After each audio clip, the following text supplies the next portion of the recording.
Hey guys, it's Tim, and this is Wrestling Unlimited, as it's Friday, and this is the Wrestling Wrap-Up, a handful of news brought to you in one easy-to-watch video. I'm here, Luke's here over here with me. We're going to talk about a number of different stories as we have 1, 2, 3, 4, 5, 6, 7 stories.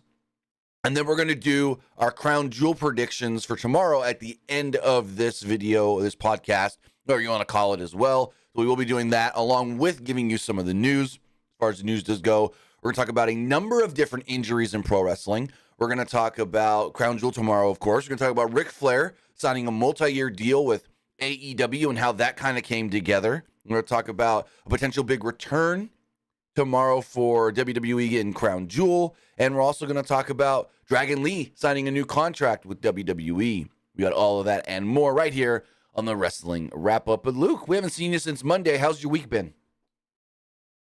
Well, my week's been pretty good. You know, didn't really have to do a whole lot as far as school does go. Nice. And it's been a while since I've been on the wrap-up. Been a while since I did a proper wrap-up, to be completely honest. I've been more busy in the mornings recently than I normally have been, so I'm glad that, you know, when you said last night, you were like, hey, you're going to do the wrap-up, I might be available. I'm like, all right, I'm going to prioritize to make sure we get this show in. Because it's, A, fun to do with the co-host, fun to do with you, and just, I think it comes off better when it's more than just me anyways, talking the news and giving just my opinions. But regardless, we got a lot of things to talk about. We got stuff coming up tomorrow. We got a big... Also, not just Crown Jewel tomorrow, but there's a big, if not like the last, I think it's the last big New Japan show that could really be setting up a lot of things for Wrestle Kingdom, which I believe the Jon Moxley Great O'Khan match tomorrow, which actually it might be tonight. I got to check time-wise. It might be tonight, actually. I don't know because the time difference. I think that in turn by the end of it, maybe setting up Moxley and Will Ospreay for Wrestle Kingdom. That should be good. That should be a really good match. That should be a fun match. And I think, well, actually, I won't get into Okada stuff for Wrestle Kingdom because we're going to talk about it here in the injury report because he was probably going to face Danielson, and now that might not be likely. But regardless, a lot of big wrestling coming up this weekend. A lot of big wrestling coming up in the next couple of weeks. And we're going to talk about all of it right here, Wrestling Wrap-Up. But with that, I want to say thank you for joining us here. Twitch.tv/PWU Unlimited, YouTube.com/Pro Wrestling Unlimited, and podcast services all around the globe like Stitcher, Spotify, Google Pod, Apple Pod, Anchor, iHeartRadio, and so much more. Remember, if you are watching live on Twitch, you can help us out a couple of different ways. You can either help us out by hitting that donate button down below or by donating Twitch bits in the live chat. Also, remember, you can help us out by subscribing to the channel, one of two different ways. You can either subscribe with a tiered subscription, or you can subscribe with Amazon Prime, because remember, if you have Amazon Prime, then you have Prime Gaming. Prime Gaming gives you a lot of cool things like free games, free stuff for games, and you always get one free subscription to any Twitch channel you want to subscribe to throughout the month, and I'd greatly appreciate it if you did right here, Pro Wrestling Unlimited. Also, remember, head over to YouTube, hit that join button, and become a channel member. 2024, I plan to have a lot more Patreon and channel member exclusive and early access content coming out. I am this month going to put out a retrospective history video of Edge Adam Copeland's last run in WWE. So that will go out early access for Patreon and member subscribers, and then everybody else will get it normal on YouTube.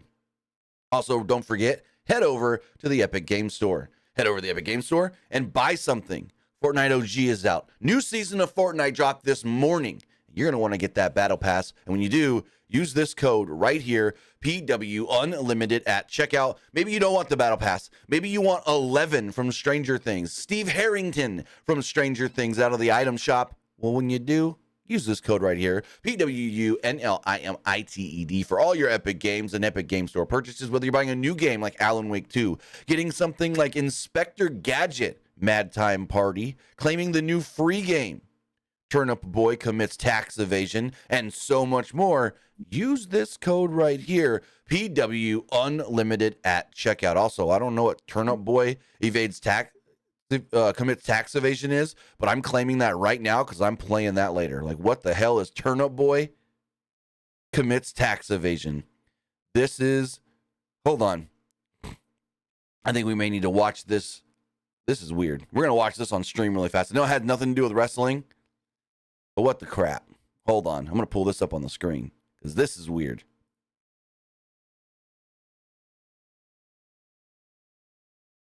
It also says this contains unrated content. Okay, hold on. Let's see what this game is.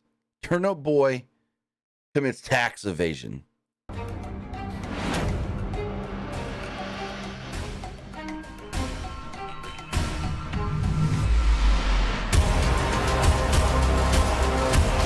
Uh-oh.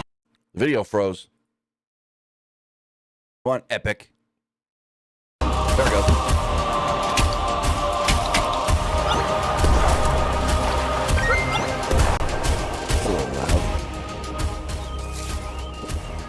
I don't know what this is, but it looks kind of cool. It's just like a top-down explorer game. But the whole premise of... All right, we'll go with that. The whole premise of... Go for it. It doesn't even look like anything to do with taxes. We don't know the story of it, but guys, do this. Watch. Click Get. Then right here where it says Enter Creator Tag, go PW Unlimited. Doesn't cost you anything, and it supports us. So with that, I'm going to try that game out later. Actually, later I'm going to play Fortnite because the new OG season's out. Use our code for that. Get the Battle Pass. But with all of that, we got news to talk about. We got injury news to talk about, unfortunately. This all does come via Ian Carey of Wrestling Observer and F4W Online, as he's got a number of different stories kind of wrapped up into one here, coming out of Dave Meltzer's Wrestling Observer newsletter overnight. Dave Meltzer provided injury updates for several wrestlers in today's Wrestling Observer newsletter. AEW injuries. Let's see. Whoa, I clicked the button and everything just went topsy-turvy. Hold on. Here we go. AEW injuries to top names such as Bryan Danielson, Adam Cole, and Jon Moxley have resulted in creative changes for the company. Meltzer writes that multiple injuries have had a, quote, domino effect on AEW's booking plans. Quote, the injury situation has greatly affected the booking as so many plans are made and have to be changed, and when they are changed, it's smart. Let's start from scratch and develop new plans, especially since Danielson, Cole, and Jon Moxley were all figured into key things, and so much had to be changed, which created a domino effect on all the plans. Regarding the broken orbital bone Danielson suffered in the match with Andrade El Idolo on October 21st. Now, before I read any further into this, there are two conflicting reports here, and I'm going to read Fightful's report first because sequence of events. Fightful says that the injury happened at the beginning of the match. Dave Meltzer says the injury happened at the end of the match. Fightful states,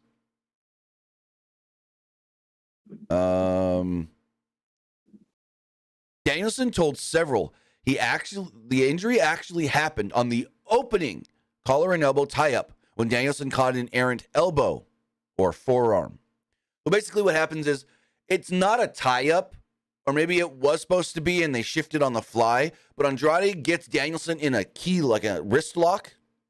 And when he does, his arm comes like this around, and it's the forearm or the elbow catches Bryan in the face. Bryan goes down. He's got his arm like this in the wrist lock, and he's holding his left eye. Well, Meltzer says that the injury came at the end of the match with about a minute left. Danielson kicks Andrade a couple of times. Andrade shoves Danielson off, and then he goes for the spinning back elbow. And when he does, he hits the elbow and they clonk heads. As you hear, I think it's Kevin Kelly on commentary go, do they hit heads? And Danielson falls down into the corner holding the left side of his face and his left eye. So we don't know exactly where in the match that the injury happened. I have a video up on Twitter right now, twitter.com/TimmyBuddy, with both videos. So you guys can see for yourself which one you think the injury did come in. So it says More on this writing from F4W Online. AEW is hopeful Danielson will be ready by the end of the year, but his involvement in Wrestle Kingdom on January 4th, 2024 is now in doubt. So, what do you think of all these AEW injuries before we get into any of these other ones? Changing a lot of plans. Now, we know Adam Cole's going to be gone for quite a while. Adam Cole could be gone for like 7 months, 6 months maybe, because he needs multiple ankle surgeries. And then Moxley, he's ready to return to action, so he's good to go. But his did change a lot of things, because going into Full Gear, it was supposed to be him as the champion, Orange Cassidy as the challenger. Now that's flopped. What do you think of all these AEW injuries? Also, one that Meltzer didn't mention, but Excalibur mentioned on Dynamite. He said Chuck Taylor is not here tonight due to injury. That's another one. Chuck Taylor's also injured. All I gotta say is right now there's way too many AEW injuries. Oh yeah. Now, Adam Cole's was a freak accident, so Danielson's too. I mean, he was taking a normal move in a match. Yeah, but I get what you're saying with Cole. He just jumped off the ramp like anybody would have done. Yeah.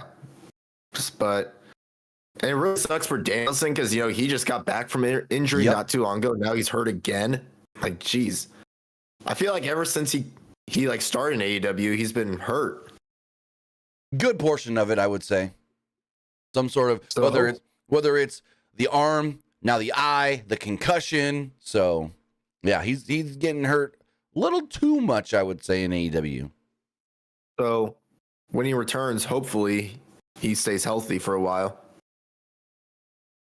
But as far as because I think it was Shivani on the Control Center video said we're hopeful that he returns by the end of the year. So does that mean the World's End show on December 30th, maybe he can be back by? That's what it sounded like to me, that's what they're hopeful for, that he can be on that last pay-per-view of the year. But we'll have to wait and see. We don't know anything further, I think.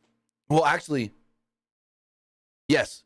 Shivani also said he did have surgery on the orbital bone, so he did undergo surgery, because Ryan Alvarez told the story that he suffered a broken orbital bone in 2007, didn't have surgery, and was able to come back to wrestling within a month. So it seems like Danielson is worse than that. Yeah, with the amount of AEW wrestlers that's been hurt in a while, hopefully when they come back, hopefully they stay healthy for a while. Right. So that was kind of my biggest concern with Adam Copeland joining AEW. With the amount of people that get hurt there, I'm hoping they take good care of him. Well, if you look at it, he's only worked one match, so they're not having him work a lot. But yeah, normally in a lot of matches that AEW wrestlers do have, normally Tony's you guys can do whatever you want and stuff. So hopefully he doesn't overdo it. Right. Well, actually, I'll talk about that when we get to Ric Flair in the next story, because Ric Flair talked about some of these guys trying to do too much and do things they really shouldn't be doing. But as we move forward, Mercedes Moné has been out of action with a broken ankle since the New Japan Resurgence show back in May. Meltzer writes that there are no plans for her return to both New Japan or Stardom anytime soon, stating, quote, "While this can change, right now there are no dates scheduled for Moné with New Japan or Stardom, or for a singles match with Julia for the title that was created for Moné and planned for when she was ready to return. Evidently, when she's ready to return, they have to decide on cost and dates." Now, we did see Mercedes was at AEW All In back in August, and she had a boot on her foot.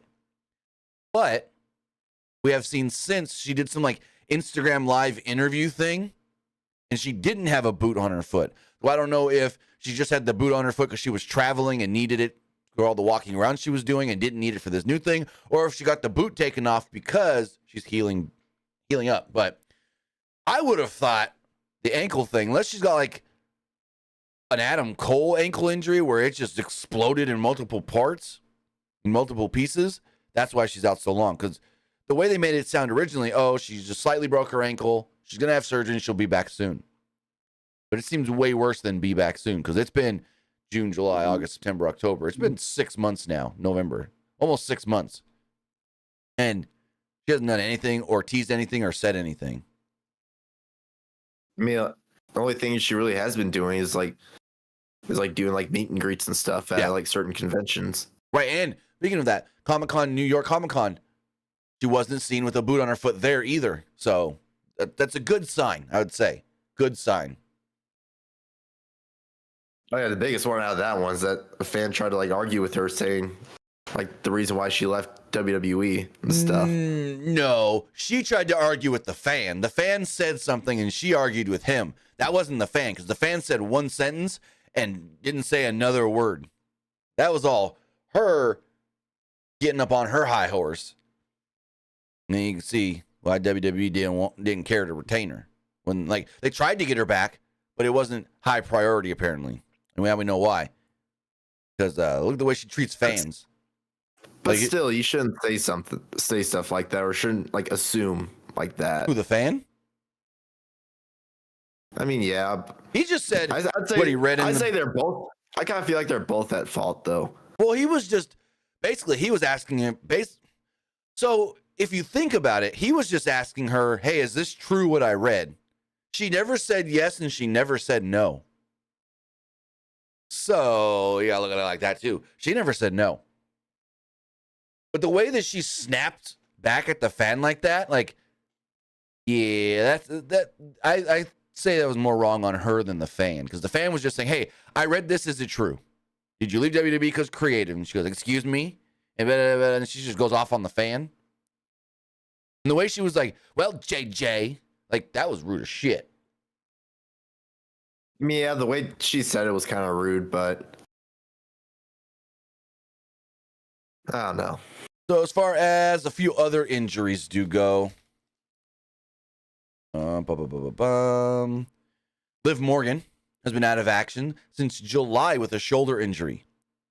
Now, we did hear yesterday, I think it was, or 2 days ago, from Mike Johnson, PWU Insider. He stated that she's supposed to go get checked out this month in Birmingham, Alabama, as far as see the prognosis of the shoulder injury and when she can finally return. Right now, there is no timetable on Liv Morgan and her return. Remember, she's injured both shoulders now this year. First injured the left shoulder, then she injured the right shoulder. So it's not like she had two injuries to one. She injured both of them. And Meltzer did write that she is expected back soon, but it's unclear what soon really means. Also, another wrestler expected back soon from injury is Bandito. Bandito is expected to return to AEW very soon.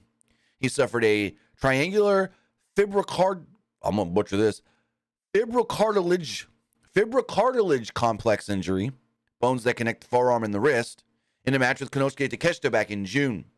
Bandito has been booked for a show in December, and Meltzer writes that he's likely just a few weeks away from returning to the ring. He is working a show in Mexico on December 9th. And then finally, Sammy Guevara, which I'm moving a couple things around in our rundown. So I'm going to go straight into the Sammy thing. Dave writes that Sammy Guevara also provided an update on his condition recently. He has been out of action since WrestleDream, suffering a concussion, and apparently he is being booked by AEW for a show in 2 weeks. He's going to be in that 8-man street fight. But Sammy himself, move on over to this news story. Sammy Guevara provided an injury on an update on his current injury, stating the following.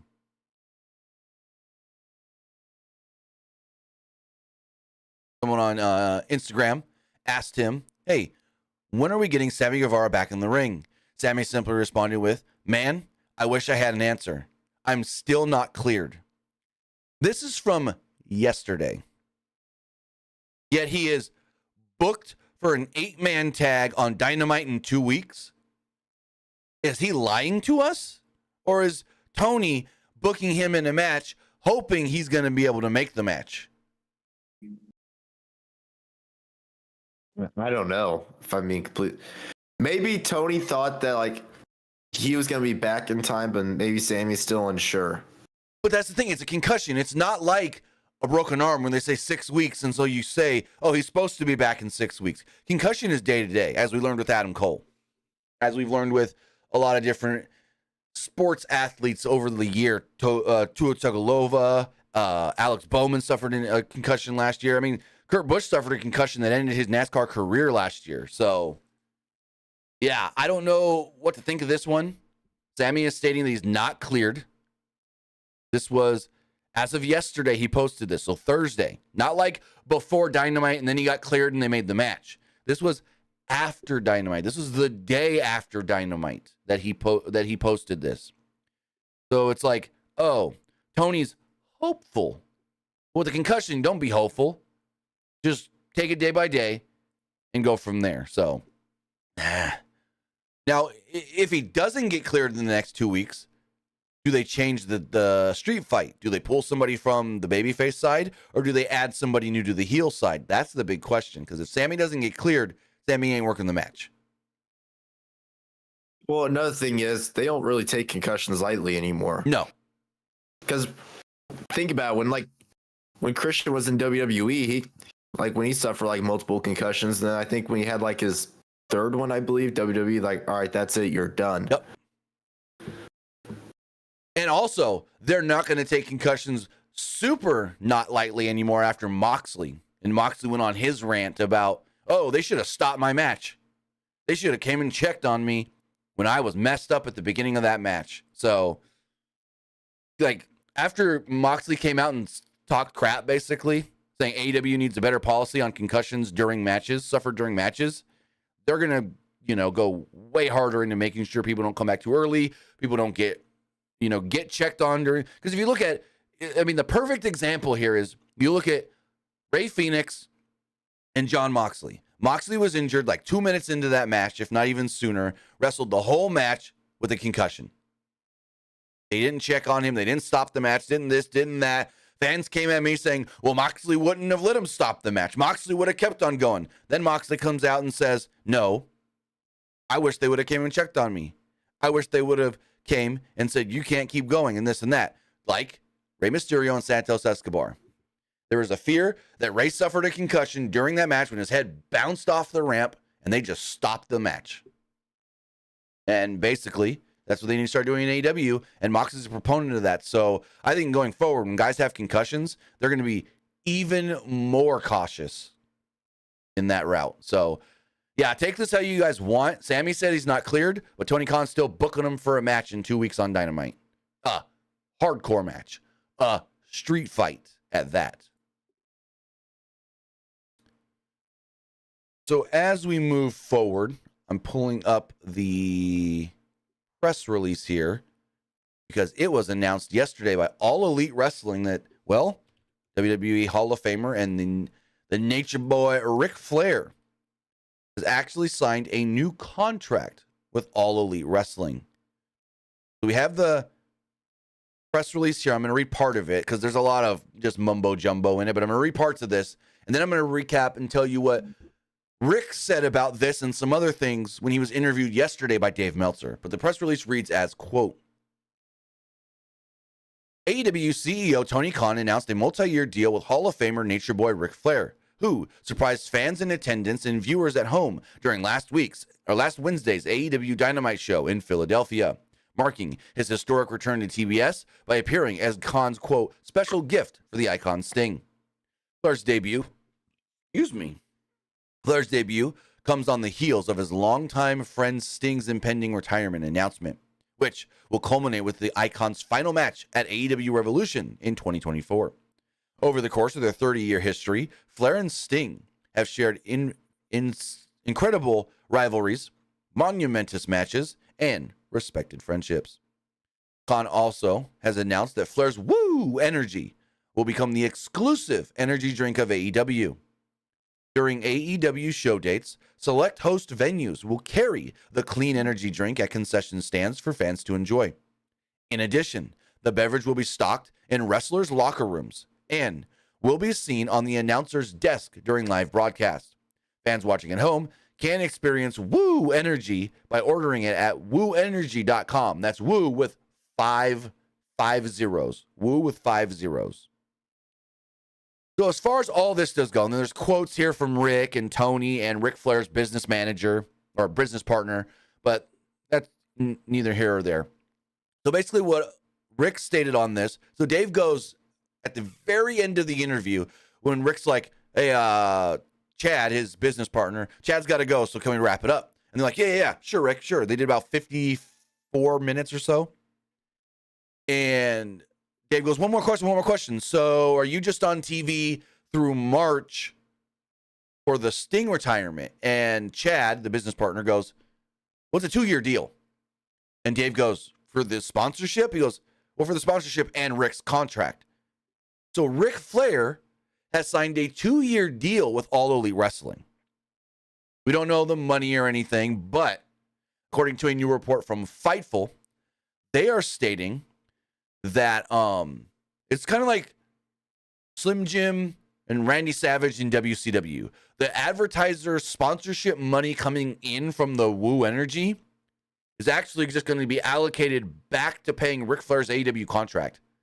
AEW may not have to put any of their own money into paying Rick. Now, here's another interesting thing. Don't think of this as the AEW thing. Think of what I'm about to say is in context before the AEW deal. Ric Flair said with his new cannabis line and the energy drink, he is making 3 times as much money as he ever made at his highest in pro wrestling. Think about that.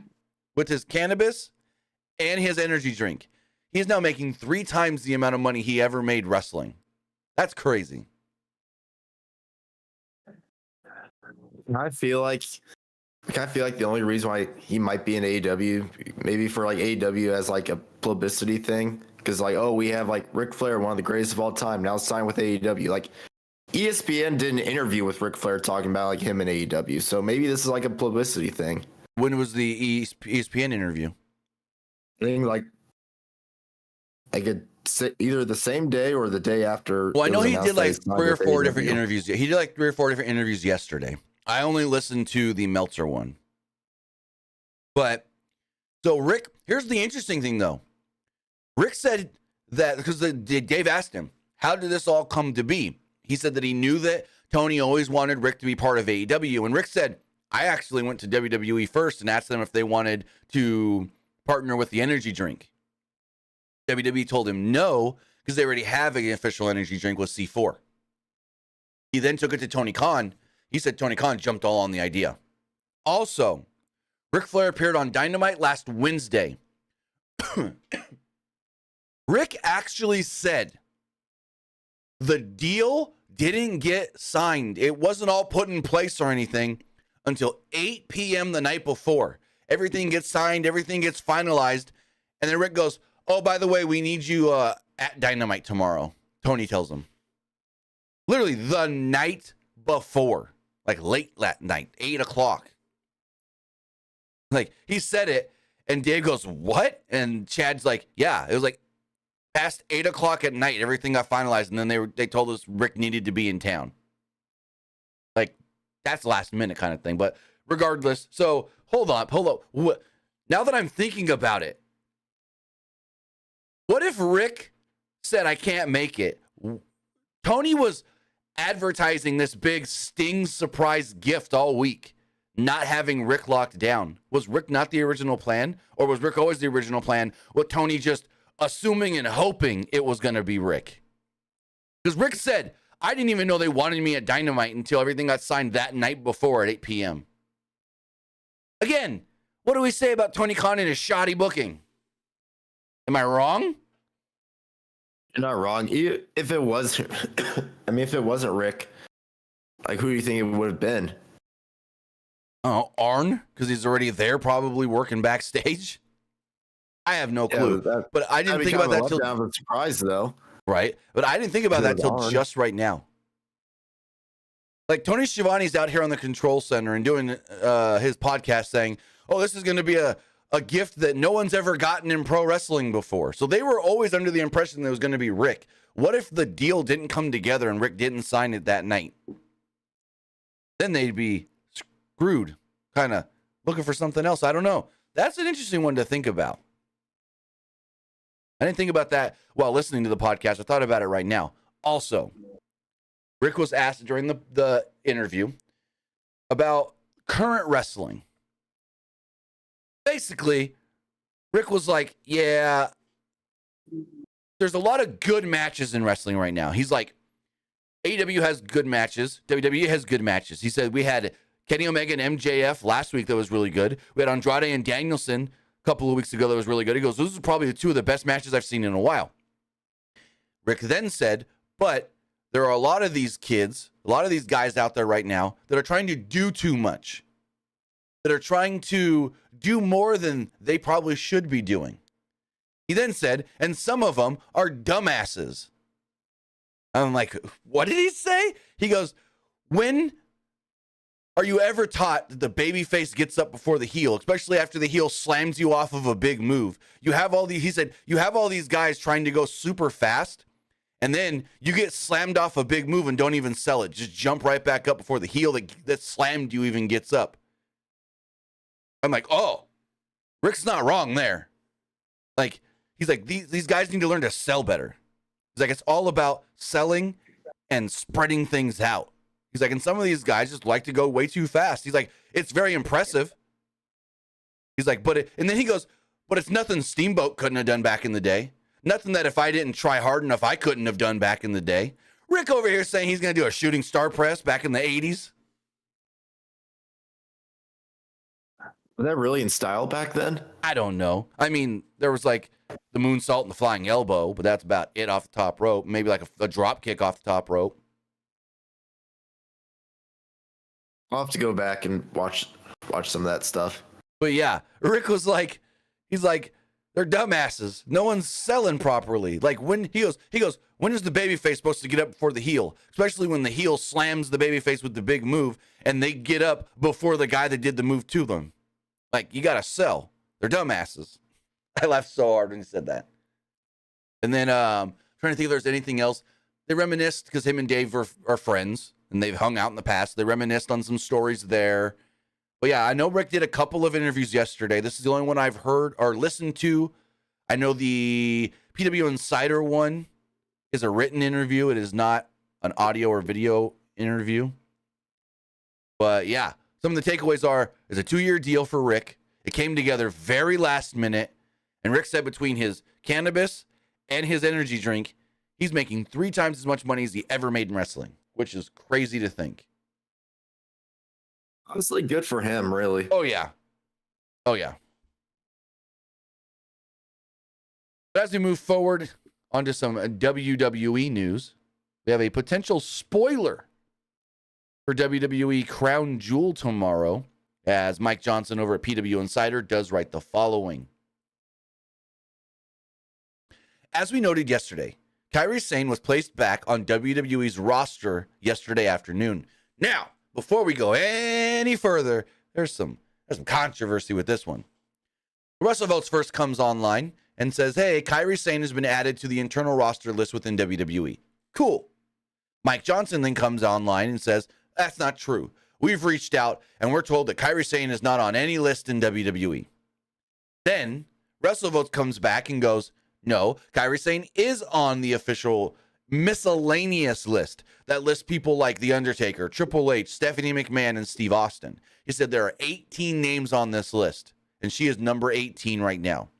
The miscellaneous list means you're signed with the company, but you're not on a specific brand as a wrestler at this moment, because Titus O'Neil's also on this list. Then Mike Johnson comes back online and goes, oh, as of 2 p.m. this afternoon, Thursday, Kairi has been added back to the list. Yeah, okay. Now you're just backtracking because you tried to prove somebody wrong when you were wrong to prove them wrong in this. Anyways, Johnson writes, quote, the word making the rounds this morning, Friday, among talent is that Sane may be returning as soon as tomorrow's Crown Jewel pay-per-view. The expectation among those we've spoken to in Japan is that Sane will be stateside this month.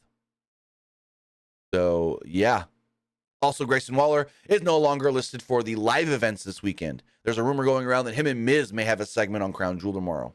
So, yeah, 2 spoilers, possible spoilers right there. Kairi Sane may return, which if she is going to return, I would assume Io retains the woman's title, and then Kyrie comes out there to challenge her.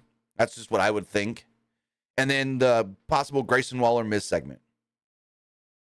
What do you think of those two potential spoilers for the show tomorrow? So the Kyrie one is interesting to me. I can honestly see her maybe challenging Io, or if not her being in the ring, I can just totally see her just being in the crowd, be like, hey, Kyrie Sane is back in WWE. I feel like they're not going to bring her to Saudi just for her to sit in the crowd, though. That's the whole thing, though. If it was in the United States, then yeah. But I don't think they're bringing her to Saudi just for her to sit in the crowd. Vince is going to be there. He's going to be there just sitting in the back. So that's the new thing going around over the last couple of days. Vince and Ari Emanuel might be there. But also a Miz Grayson Waller segment, that'd be interesting. Do they throw a legend in there? Because every time we see Grayson Waller on these pay-per-views, he's working with somebody that's a legend, like Cena and others and stuff. Who do you think you'd work with if he works with like another legend? Could be Taker, because Taker's already gone to Saudi this week. I don't know if he's still there or even went home and came back. I don't know. But Taker was in Saudi last weekend for the Tyson Fury fight. I'm mostly trying to think. Ray, maybe? I don't know. Well, Ray's got a match. He's got the U.S. title match, so he's already booked for something. Oh, yeah. I don't know. That's an interesting one. Maybe it's no legend. Maybe there is no legend, and it's just him and Miz doing something. Maybe he does like a show with Miz, and then maybe like someone comes out and just attacks them both. Maybe. But as we move forward, Dragon Lee has signed a new contract with WWE. This actually comes after the news of his brother Dralistico has signed a new contract, an official contract with AEW earlier this week as well. But as far as Dragon Lee does go, this does come from Joseph Courier of F4W Online as he writes the following. With this call up to SmackDown, Dragon Lee has officially signed a new deal for the main roster in WWE. In the newest edition of the Wrestling Observer newsletter, Dave Meltzer reports that Lee signed a new main roster deal last week. Lee made his SmackDown in-ring debut last month and was added to the SmackDown roster page on WWE's website. Meltzer wrote, quote, Dragon Lee signed his new main roster deal last week. Basically, it made it worth it for him to have signed the NXT deal rather than the offered AEW deal. As noted, he went to people who knew the U.S. scene, who told him he'd be lost in the shuffle in All Elite Wrestling. Previously, people would have said not to go to WWE given their track record with all the wrestlers who come from Mexico besides Alberto Del Rio. If you think about it, other than like Rey and Del Rio, everybody else that's come from Mexico has either been just not used well at all or used as a side character, like a sidekick or whatever, just random. So, yeah, there are big plans for Dragon Lee. I don't know if it's Triple H that sees the big plans or if it's somebody else that sees the big plans in him, but basically when Dragon Lee signed, his manager was like, oh, no, they told us he'll be on the main roster in less than a year. And that's the case. He's on the main roster in October. He signed in December. So WWE is living up to their end of the commitment here with Dragon Lee, which is crazy to see. I mean, any thoughts? So right now he's on SmackDown. My only issue with him being on SmackDown is a lot of people are going to assume he's going to be part of the LWO, which I hope they don't. Right. Which I know a lot of people will think it's cool, but I just think he would benefit more as his own man. True, because I mean they brought back Carlito and he's LWO. Like I wish Carlito wasn't. He was his own thing, but yeah, Dragon Lee, keep him away from the LWO. They do want to make a big Latin American Mexican star. I don't think that's going to be Santos Escobar, but I do think it can be Dragon Lee. I do think Dragon Lee can be their next Rey Mysterio. Rey said he's only got about a year left, and then he's going to retire. So they need somebody that they can market to the Mexican fans, the Latin American fans, and so maybe that's Dragon Lee. Maybe they see Dragon Lee as a big star, sell those masks all over the world, and go from there. That'd be cool if they sold like Dragon Lee masks. Right. I know they do that with Ray. Mm-hmm. I can't even. I know they sold Sin Cara masks back in the day when he was part of WWE. I heard those did really well. My son had a Sin Cara mask. I wanted one when I was a kid, but I never got one. Yeah, we got him one at Walmart. They're just one of the plastic ones. Yeah, Sin Cara ones did pretty well. The Ray ones obviously do pretty well. Yeah. The Kane ones back in the day did good too. Oh yeah, the Kane one. Like Kane still wears a mask sometimes when he does meet and greets. Right. I'm trying to think who else in WWE did they sell masks for? Really, those are like the big three masked wrestlers in WWE. I'm trying to think. I think that's about it. Kane, Sin Cara. Well, Undertaker. Oh, when he had the broken when he wore the Phantom of the Opera mask. Yeah. I don't remember them selling those. Did they? I think they sell those right now on WWE Shop. Oh, the Fiend mask too. Speaking of shop, the Fiend mask. I don't know if I've seen those at like a Walmart. They could have sold them at Walmart, but I don't know if I've seen them there. I know they got them on shop, the kid one and the good one. And what about that the mask that Bray Wyatt had when he like first returned, like in his return entrance? Oh, I know what you're talking about. I don't know if they ever sold that one.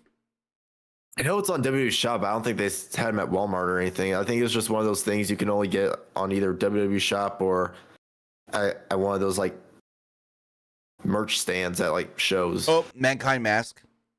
They sold Mankind masks. I'm looking on WWE's website. Right now you can get a Kane mask. You can get a Mankind mask. You can get an Uncle Howdy mask. There's two different versions of the Ray mask. There's an Asuka Kabuki mask. The Fiend. There's three different versions of the Kane mask, depending on.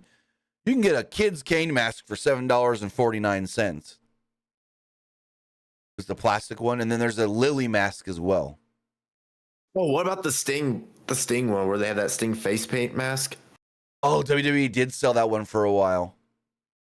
I never saw it in stores though, just on shop. Also, they still have the goddamn Nikki ASH mask on sale. You can get one for $3.79, or you can get one with tails on it for, oh no, that's the tie. So you can get one that's just the eyes and a little band that goes, a rubber band, or you can get one that's the eyes and the tie for $7.59. Yeah, they still got the Nikki ASH. They really discounted that. It went from $25 to $8. What about the Ultimate Warrior like face paint mask? I don't know if I ever saw those.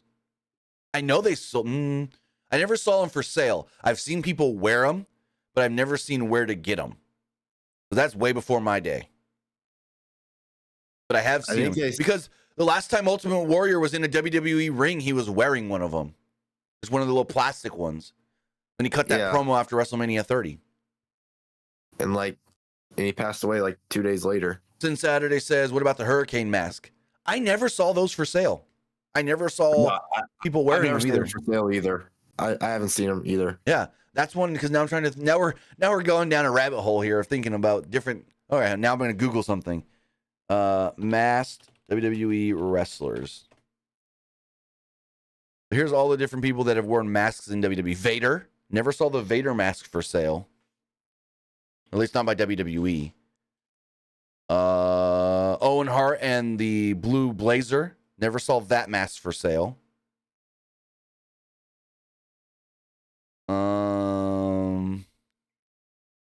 Did they ever have a Doink the Clown mask? I assume they might have. I don't know. I know someone that has like an Iron Sheik face mask. Yeah, I see a Doink the Clown mask here, but I don't know if it's official from WWE or not. But I'm trying to look at all the different wrestlers that were in WWE that wore masks. I have seen at Walmart before the Gold Dust mask. It's the face paint of Gold Dust. This was more like when he teamed with Cody and stuff. So not like 90s Gold Dust, but mid 2000s Gold Dust. I have seen those ones on sale, the plastic ones. But But yeah, I think those are all the ones that I can think of as far as masks do go. But yeah, Dragon Lee has signed, begin back to the original story here. Dragon Lee has signed a new contract with WWE, a main roster deal. And basically it's, you go to NXT, you take that little money deal there, but then you're going to get to the main roster and make more money there than you were going to make in AEW. So boom, bang, bong. Because originally the reports were that he's going to go to WWE, he's going to move his family to Florida, and he's going to take an AEW money deal, which is not a lot of money, with the hopes of making it to the main roster and getting a main roster deal. They said that the reports early on was if he would have signed with AEW, it would have been more money initially. But if he makes it to the main roster, then that's going to be more money than the AEW deal would have been. So wait it out and go from there. They told him less than a year, and they upheld their end of the bargain. He's on the main roster in, 9 months, 8 months, 10 months. So, very cool. As we move forward, speaking of Friday Night SmackDown, one Friday Night SmackDown wrestler is expected to return next week. According to a new report from Mike Johnson at PWU Insider, he reports that AJ Styles is slated to return on next week's Friday Night SmackDown, The Fallout from Crown Jewel. It's unclear exactly what the plans are for AJ Styles, but he is reportedly slated to return to television next week. Now remember, last time we saw him, the Bloodline beat his ass and they sent him away in an ambulance. They did a, quote, injury angle. And also, apparently there's going to be a big push for AJ upon his return. That's all we know. Not much to that.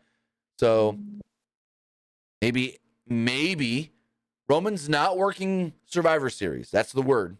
Maybe AJ works some stuff with the Bloodline over the next month or so, and then he challenges Roman at Royal Rumble for the title. I mean, who else is going to challenge Roman next after LA Knight? Build up AJ. Yeah, I feel like it should be AJ because I can't really think of anyone else that could really challenge Roman in the meantime. I know the rumor for Royal Rumble might be Kevin Owens. I've heard that one, yes. So maybe what's after Survivor Series? Is it Royal Rumble? Royal Rumble. There's no December pay-per-view as of right now. You would think. Huh. Well, yeah, no, there isn't one because tickets would be on sale by now if there was. Because if we go to WWE's website, we go to tickets, Survivor Series, Royal Rumble, Elimination Chamber. So, yeah.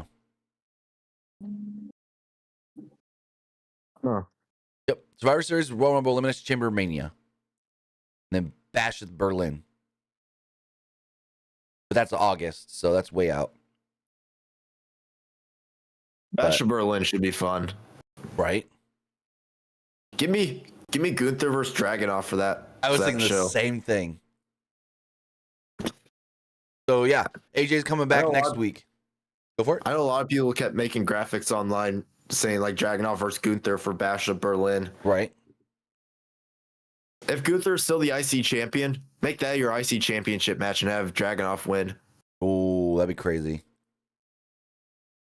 Just imagine how nuts the fans would be. Right. But as we move forward, some non-WWE news here. Ronda Rousey was actually announced recently for a Wrestling Revolver show in Los Angeles, and the Wrestling Revolver owner, Sami Callihan, actually spoke on this with Busted Open Radio, stating, quote, I fell into that one. I'm not going to take credit for that. That is some mastermind plan that I went, you know what? This is going to be the thing. We're going to run LA on only 2 days, 2.5 weeks notice. No, it's something I fell into because of my relationship with other people and people putting myself over to Ronda. This is a guy you want to work with. This is a guy we want to do this with. Ronda wanted to do this for charity. She wants to do something for the Hawaiian Relief Fund. Her husband is from Hawaii, which I didn't know that. And this is a charity she holds near, very near and dear to her heart. As soon as it was brought up to me, I was like, absolutely. That is something I want to be involved with because that money will actually go to help people. Basically, that's how it was. Ronda wanted to do a wrestling show for charity. People close to her knew Sami Callihan, went to Sami Callihan and said, hey, can you run a show out here in LA for charity? And he said, sure. There we go. And it's getting a lot of big buzz on Wrestling Revolver. That usually just runs in like the Iowa area. The main event of the show is going to be Ronda Rousey and Marina Shafir against Athena and Billy Starks. I think that match could actually be pretty good. Oh, yeah. So that's just a little quick hit there that I wanted to bring up before we get into our WWE Crown Jewel predictions. Give me 1 second to pull something up on the screen here, and then we'll go from there. So let's do this. Let's do this. Boom, bang, bing. Bada boom. Here we go. Tomorrow night, or actually tomorrow morning or afternoon or whatever, is the WWE Crown Jewel Premium Live event from Riyadh, Saudi Arabia. With that, 1, 2, 3, 4, 5, 6, 7, 8 matches have officially been announced for the show. 7 on the main card and a kickoff show match. We're getting the kickoff show match back in WWE. And with that, Luke and I, are going to give you our predictions as far as who we think are going to come out victorious at Crown Jewel. So first off, on the kickoff show, we do know that it's going to be Sami Zayn taking on JD McDonough. Do we really need a prediction for this one? Who do you think is going to win? I say Sami Zayn. Yeah. Sami Zayn goes out and picks up the big victory. No brainer. There we go. As we move on to the main card of the show, we do know that it's going to be John Cena against Solo Sikoa. John Cena's over here going, it's been like 2,000 days since I won a live singles match on television, and I need to get a big win. And so they set him up with Solo. Honestly, I can see this match going either way. But I think, go for it. See, this is a little bit of a toughie for me because, like, personally, I don't want to see Solo lose. Honestly, I don't really want to see either guy lose, if I'm being completely honest with you. But true. I really want like Solo to win because like John Cena, you know, he's one of those guys where like if you beat him, it shouldn't really affect him that much. But I don't know. I'm gonna have to go Solo on this one. Really? I'm gonna say Cena. It's a bold one though, but I think they're playing either way. I think they're playing too hard into the whole 2,000 days since a win, over 2,000 days since a win. But that's why I think it could end up being Cena. But I could be wrong. You could be right. Who knows? I'll keep tabs on all this, and we'll see who gets the most correct at the end, like after tomorrow. As we move forward in another non-title match, it's Cody Rhodes against Damian Priest. Cody's got to win. I think that. Yeah, this is a no-brainer right here. It's Cody. Now, here's a super prediction that I'm going to give you. Cody wins, and then we're going back to like WrestleMania 31 here. Mr. Money in the Bank loses, but stands tall at the end of the night when he cashes in that briefcase. Just like Seth Rollins lost to Randy Orton, and then stood tall at the end of the night when he cashed in his briefcase. Could we see that? Could we see that? When else is this goddamn guy going to cash in? Unless like someone like wins the briefcase off of him, like in a singles match. They ain't doing that again. They just did that with Miz 2 years ago. I don't know. You could be right. I honestly don't know. I think Damian loses. Everyone thinks, just like with Seth, oh, he's done for the night. He's gone. He's whatever. And then he shows up at the end of the show and cashes in. I think that's the way we go. So you think Seth and Drew's going to be the main event then? Oh, crap. I didn't think about it like that. Yes. If that's the route, if my prediction stands as Damian cashing in, yes.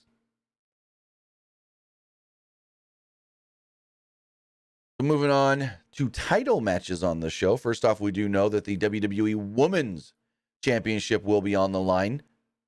Io Sky defends against Bianca Belair. Now, as we spoke about earlier, Kyrie Sane could be coming back tomorrow. I think Io retains. Yeah, I think they're going to keep the belt on Io a lot longer. Yeah, it just because I feel like you can. I feel like you can do more with like Io holding the belt like a lot longer. I feel like they can do more with her as champion. Bianca already had her good title reign earlier this year and coming out of last year, and so I think you don't need to move back to Bianca. I mean, it'd be good publicity for her Hulu show. Hey, I'm the champion right now. Also, go watch my show on Hulu, but I don't think it's needed. I think Io does retain the title. Also, Fonzie, go check our YouTube channel. We have a video of the stage on our YouTube channel right now. But as we move forward, the other women's championship will be on the line. The women's world championship will be on the line in a fatal five-way match as Rhea Ripley defends against Nia Jax, Raquel Rodriguez, Shayna Baszler, and Zoe Stark. Who you got? So this is an interesting one because I can honestly see us going either way. Like I could see like let's say Raquel win, but like her like pinning someone like a Zoe or a Shayna, so that way you can still keep Rhea looking strong. But I still don't think they take the belt off Rhea quite yet, so I'm going to say Rhea retains. Yep, mommy is always on top. That's what I'm going to say. Rhea retains the belt. I think if anybody is going to win this other than Rhea, it's going to be Nia Jax, just because they want to see the fan reaction. And then fans are going to lose their mind if, say, Nia pins Shayna or Zoe or something. All I'm going to say is if Rhea doesn't win, she's not getting pinned. That's for sure. Which is why I'm like, crap, I think there's a good chance Rhea is not winning. Why else would they book the five-way? They got to keep Rhea strong. But I think my prediction is Rhea. But there's just this little voice in the back of my head going, it's a multi-person match for a reason. Rhea's not getting pinned, but losing her belt. So, you know what? Screw it. My prediction is Nia Jax. I'm still keeping with Rhea. Moving forward as we look on to our next title match here. The WWE United States Championship will be on the line. Rey Mysterio defends against Logan Paul. Take this one first. Logan Paul, new U.S. champion. Yeah, I kind of think Logan Paul is going to win the belt. I feel like Logan winning would probably be like very good publicity for WWE. Oh, yeah. And I already know who go for it. And I feel like if once he wins the belt, I'd say have him hold it till, let's say, Royal Rumble. And lose it to who?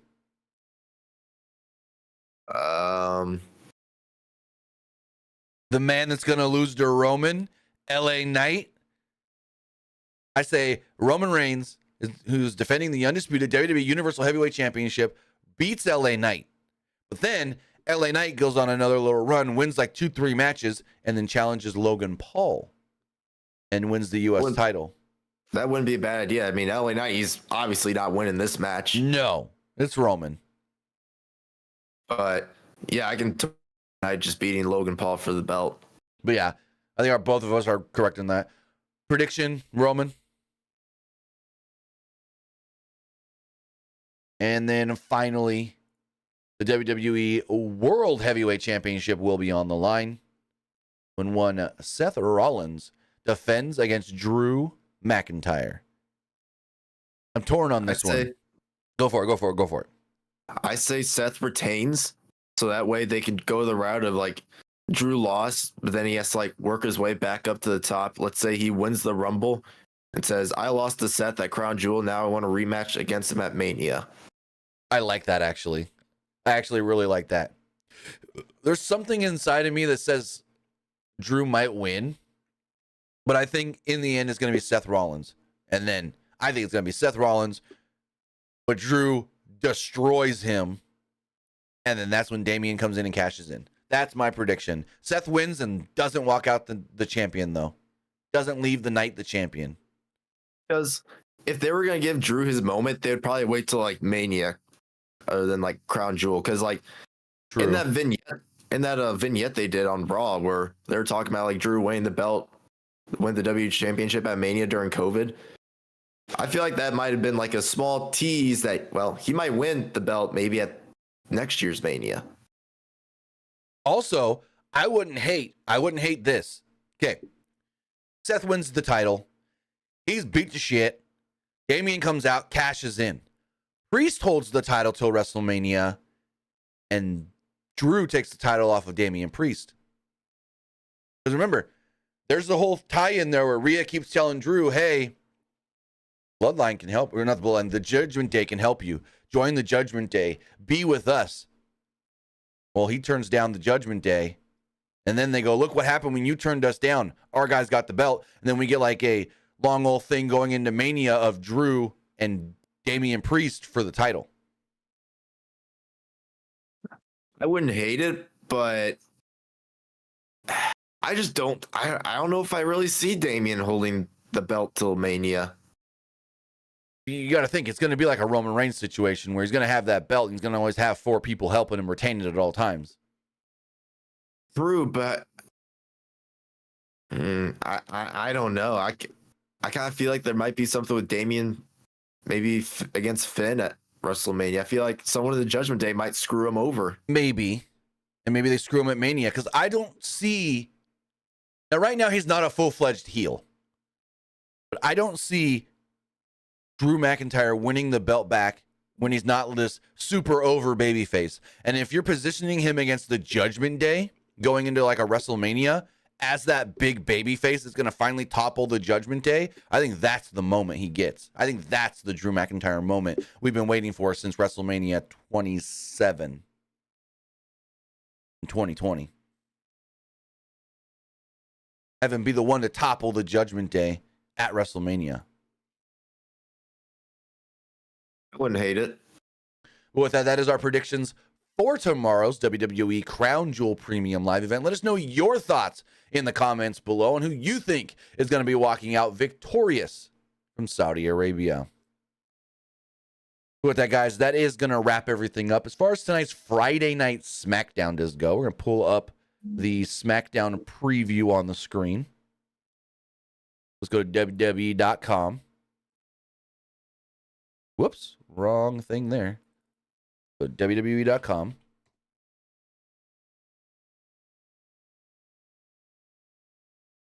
And check out who we think or what they're announcing. Now, no spoilers here. This is a spoiler-free preview.